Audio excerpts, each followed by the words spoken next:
Hi guys, அஸ்ஸலாமு அலைக்கும். Welcome to Rizwana life style. இன்றைக்கி நம்ம கிச்சனில் வந்துட்டு பெப்பர் சிக்கன் ஃப்ரை தான் பார்க்க போகிறோம். அதுக்கு நான் வந்துட்டு ஒரு அடிகனமான பாத்திரம் வந்து அடுப்பில் வச்சுருக்கேன். பாத்திரம் நல்லா ஹீட் ஆகவும் 3 டீஸ்பூன் அளவு ஆயில் சேர்த்துக்கலாம். ஆயில் நல்லா ஹீட் ஆகும். அதில் 2 பட்டை, 2 கிராம்பு, 2 ஏலக்காய் சேர்த்துக்கலாம். அது கூடவே வந்துட்டு நான் வந்து ஒரு பெரிய வெங்காயத்தை வந்து நீல வாக்கில் கட் பண்ணி வச்சுருக்கேன். அதையும் சேர்த்துட்டு நல்லா வதக்கிக்கலாம். வெங்காயம் வந்து ஒரு 75% அளவு வதங்கி வரணும். ரொம்பவும் பொன்னிறமாகவும் வதக்கிடக்கூடாது. இப்போ வெங்காயம் நல்லா வதங்கிச்சு. இது கூட ஒரு டீஸ்பூன் அளவு இஞ்சி பூண்டு பேஸ்ட், அதோட நல்லா பச்சை வாசனை போகவும் ஒரு கைப்பிடி அளவு மல்லி புதினாவும் சேர்த்துக்கலாம். இஞ்சி பூண்டு பேஸ்ட் வந்துட்டு நல்லா வதக்கிடுங்க, அப்போ தான் அந்த டேஸ்ட் வந்து நல்லாயிருக்கும். மல்லி புதினா சேர்த்து அதையும் நல்லா வதக்கி விட்டுக்கலாம்.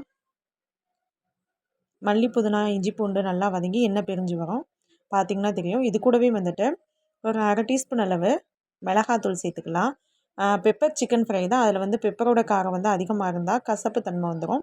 கொஞ்சமாக ஒரு அரை டீஸ்பூன் அளவு மிளகாத்தூள் சேர்த்துக்கிறேன். அப்புறம் வந்துட்டு 2 டீஸ்பூன் அளவு தயிரும் சேர்த்து நல்லா வதக்கிக்கலாம். இது கூடவே வந்துட்டு 2 பச்சை மிளகா, அப்புறம் வந்துட்டு ஒரு நல்ல பழுத்த தக்காளி ஒன்று சேர்த்துக்கலாம். சேர்த்துட்டு கொஞ்சமாக உப்பு, அந்த கிரேவிக்கு தேவையான உப்பு, கொஞ்சமாக ஒரு 1/4 டீஸ்பூன் அளவு மஞ்சள் தூளும் சேர்த்து நல்லா வதக்கிக்கலாம். மசாலா நல்லா வதங்கி எண்ணெய் பிரிஞ்சு வரும். சிக்கன் சேர்த்துக்கலாம். சிக்கன் சேர்த்து அந்த மசாலாவில் வந்து நல்லா ஒரு 10 நிமிஷம் வந்துட்டு வதக்கி விட்டுக்கலாம். சிக்கனில் பார்த்திங்கன்னா தண்ணி பிரிஞ்சு வரும், அந்த மாதிரி நல்லா வதக்கிக்கலாம். இப்போ ஒரு தட்டு போட்டு மூடி வச்சிடலாம். மூடி வச்சு ஒரு 10 நிமிஷம் வந்துட்டு நல்லா வதங்கட்டும். சிம்மில் வச்சுருங்க அடுப்பை. அப்பப்போ இடையில வந்து எடுத்து கிண்டி விட்டுக்கோங்க. நான் அப்படி தான் செஞ்சேன். வச்சுட்டோமே அப்படியே விட்டுறவும் கூடாது. 10 நிமிஷத்துக்கு அப்புறம் வந்துட்டு இப்போ பார்த்திங்கன்னா எண்ணெய் பிரிஞ்சு சூப்பராக வந்துடுச்சு. 10 நிமிஷம் ஆகிடுச்சு. இதில் வந்துட்டு ஒரு அரை டீஸ்பூன் அளவு சீரகத்தூள், அரை டீஸ்பூன் அளவு மிளகுத்தூளும் சேர்த்துக்கலாம். லெமன் ஜூஸ் வந்துட்டு ஒரு 2 சொட்டு வர அளவுக்கு சேர்த்துக்கலாம். இந்த மிளகு சீரகத்தை வந்து லைட்டாக அந்த மசாலாலே பிரட்டி விட்டு அப்புறமா சிக்கன் கூட நல்லா பிரட்டி எடுத்துருங்க. டேஸ்ட்டு சூப்பராக இருக்கும்.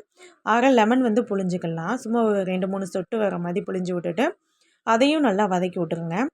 வதக்கி விட்டுட்டு ஃபுல்லாக வந்து அடுப்பை வந்து ஃபுல்லாக வச்சு அதையும் வந்துட்டு ஒரு 2 நிமிஷம் வதக்கி எடுத்திங்கன்னா சூப்பரான பெப்பர் சிக்கன் ஃப்ரை வந்து ரெடி. நீங்கள் வந்து இது வந்து கிரேவியாகவும் செஞ்சுக்கலாம், இல்லை ஒரு மாதிரி தொக்கு மாதிரி வேணுனாலும் செஞ்சுக்கலாம். டேஸ்ட்டு வந்து செம்மையாக இருக்கும். கல்யாண வீடுகள்லாம் இப்படி தான் செய்வாங்க. நீங்களும் இது போல் ட்ரை பண்ணி பாருங்கள். நம்ம சேனலில் ஃபஸ்ட் டைம் பார்த்திங்கன்னா சப்ஸ்கிரைப் பண்ணுங்கள், லைக் பண்ணுங்கள், ஷேர் பண்ணுங்கள். அஸ்ஸலாம்.